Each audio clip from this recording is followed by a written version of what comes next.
Hi, this is Victoria Meyer. Welcome back to the Chemical Show. Today, I am talking about customer centricity and its role in creating business resilience during flat and inflationary markets. In episode 118, I shared insights from the second quarter 2023 earnings reports from some leading chemical companies. And we talked about the flat markets caused by inventory destocking, sluggish economies, and overproduction in some markets.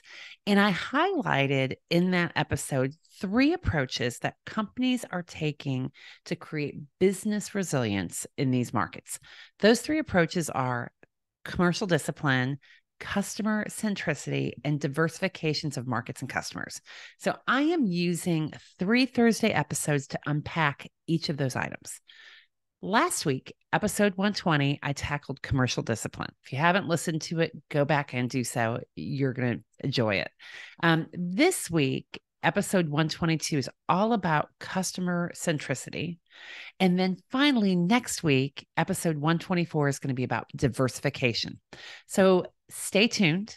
If you are not already subscribed to the podcast, then you should hit the subscribe button now, whether you're in Apple, Spotify, online, or in YouTube, so that you make sure you receive the episodes right when they're released.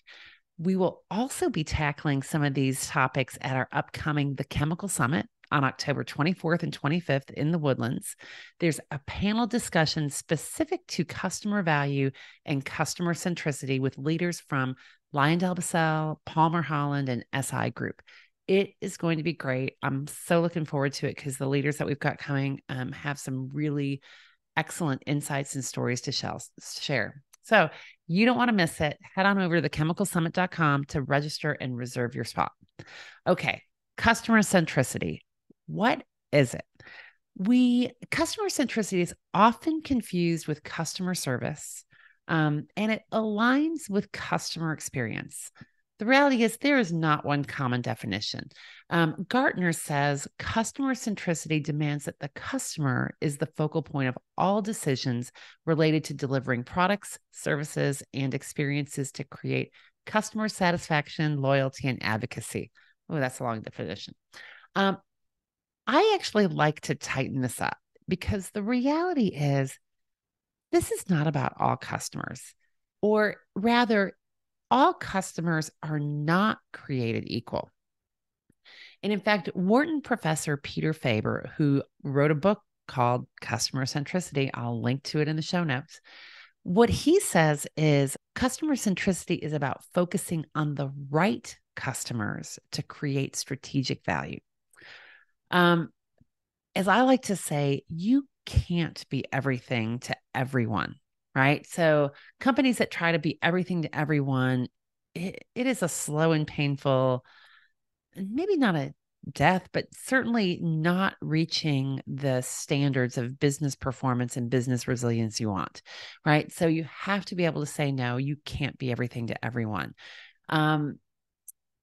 Customer satisfaction doesn't pay the bills, right? So again, customer centricity is not necessarily about having a high customer satisfaction score. You can have an amazingly high customer satisfaction score and have no customers, or have very few customers and not getting the right profitability, not getting the right value out of those customer relationships. So really, customer centricity is really about serving the right customers in the right way with the right products and services at the right time. One of the things that stood out in those second quarter 23 earnings reports, and this came from Eastman CEO Mark Costa. One of the comments he made in that report was, we continue to benefit from momentum in our premium products and markets, right? And the subtext in that as well is recognizing that those products are going to the customers that value them. And customer centricity is a whole lot about understanding and matching what you do and how you serve your customers and putting the right customers at the center of your business. So key elements in this, I actually think this is not an overnight exercise, right? So this is a journey that takes a couple of years really to get right. And part of this first piece is just phase one I call part of discovering and understanding, right? The elements that that really you can focus in on when you're thinking about customer centricity and using it to drive business resilience. So first of all, customer lifetime value, which is really the value that business relationships have over time. So, thinking about value, I really think about this in terms of margin and growth, and kind of the overall value you're getting with your business. You can measure it a couple different ways. It is really forward looking, right? So if we think about projects, capital projects, innovations, et cetera, when you start looking back at sunk costs don't matter. I hate to say this, but in many ways, that sunk business relationship, the relationship that's behind you, it matters, but it's not the primary focus. It is one element of assessing customer lifetime value. Customer lifetime value is forward looking, right? You are recognizing the value of that company, of the business leader, being okay with some ups and downs, right? Because we've seen in these last few years, there's been some great highs, there's been some great lows in business across the chemical industry. But it's really about looking at value, looking at cost to serve this customer and this relationship, not just really in the ways that we sometimes think about it, which would be the cost of goods sold and just raw materials and looking at just a pure profit margin. But it's also resources, time, logistics, labs, innovation, understanding the value. And you know what? The value equation is two-way. Let's be clear about that. Value is never just one way. It is two-way. And your customer lifetime value, and thinking about those customers, your most strategic customers that create the most value for you and together you for them, is critical. And customer centricity involves understanding the right customers. Customer lifetime value is one way of doing that. The second piece of this is around strategic alignment, right? So that also aligns with customer lifetime value, but the value that companies that are strategically aligned to you value you and your services more. You are aligned in long-term objectives. You're aligned in the ways of doing business, your strategies around growth, around customers, around markets, around other elements of your business are aligned. You have strategic alignment. Companies that you have strategic alignment with, they're quite possibly one of your, right customers, right, that you want to align to. The third piece of customer centricity and really in this discovery phase of figuring out who are your key customers that need to be at that center of your business, segmentation, and ensuring that you're doing the right things for the right customers. I actually talked a lot about segmentation and personalization in episode 110.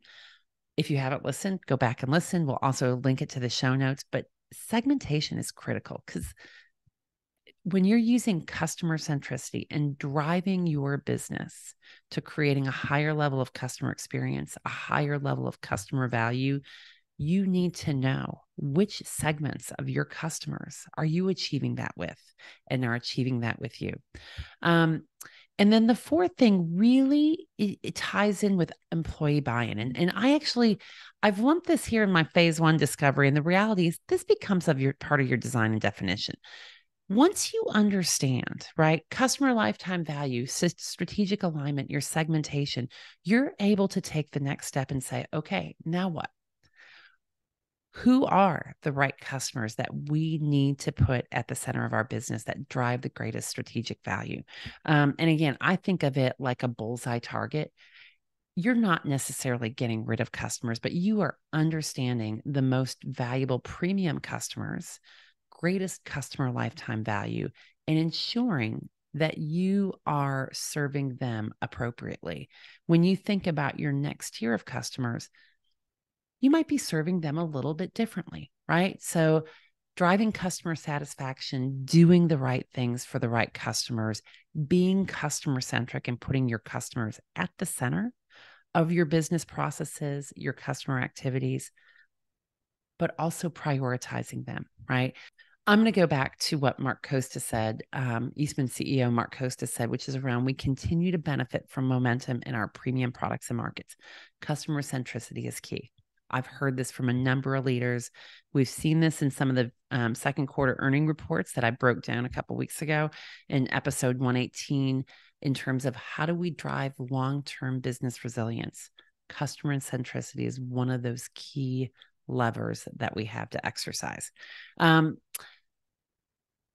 Being customer-centric requires clear understanding, strategy, decisions about your approach to customers, the customer experience, and customer value. Being the right supplier to the right customer at the right time. That's it for today. If you like this episode, please share it with a friend and head on over to Apple Podcasts or your favorite podcast player and leave us a rating and review. In the meantime, we will be coming back to you again with another episode. So thank you for listening to today's episode of The Chemical Show. Keep listening, keep liking, keep following, keep sharing. We'll talk to you again next week. We've come to the end of today's podcast. We hope you enjoyed your time with us and want to learn more. Simply visit thechemicalshow.com for additional information and helpful resources. Join us again next time here on The Chemical Show with Victoria Meyer.